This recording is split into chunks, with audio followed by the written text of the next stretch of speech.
I think to all of our listeners this offseason, I think you knew this was coming for me. I have waxed poetically about Diontae Johnson all offseason here is just one of those guys I am trying to leave every single draft I come out of with him. He is currently going as the wide receiver 38. And while, yes, he had a very disappointing year last year, as we're talking about Pittsburgh, he comes from Pittsburgh. They trade him in the offseason to Carolina. And people are thinking, oh, that's not really an upgrade in the offense. But Bryce Young was a rookie last year. So he's got that rookie season under his belt. You would expect growth between season 1 and season 2, just being more comfortable at the NFL, learning the playbook a little bit better, having a full off season under strength and conditioning coaches in the NFL, all that good stuff. And we saw what Adam Thielen did last year for a good chunk there at the first half of the season.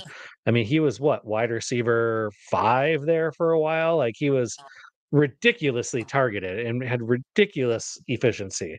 But Adam Thielen, no shade to Adam Thielen, but he's old when it comes to the NFL age. Like, he's old. So it doesn't surprise me that he kind of fell off the cliff a little bit. And this offense had, more issues than just that.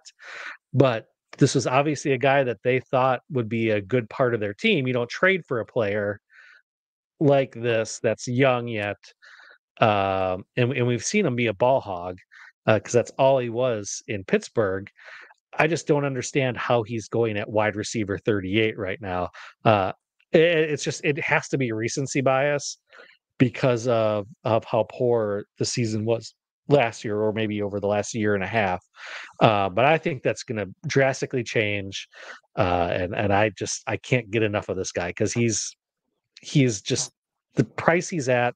There's just no way he's going to perform worse than this, barring injury. I am so mad that you have him as your drinking buddy to the point that I'm going to make you draft him in round 4 of our home league. Otherwise, I'm going to take him from you just to prove a point. It is outrageous. Wide receiver 38. You look at some of the guys going around him, and there's just no competition to me at all. So Diontae Johnson is kind of the only game in town still in Carolina to some extent. You mentioned it with Adam Thielen, and he's way better than Adam Thielen. Just his level of separation, that's what Bryce Young needed. Hopefully Dave Canales can get Bryce Young a little bit better than what he was last year. He's done it with other guys. He did it with Baker last year. He did it with Geno Smith the year before. So Dave Canales could be the guy to unlock that too. Diontae Johnson could have a top 12 finish, and it wouldn't shock me. Wouldn't shock me one bit. God, my pants got tight here just saying all that. I love it.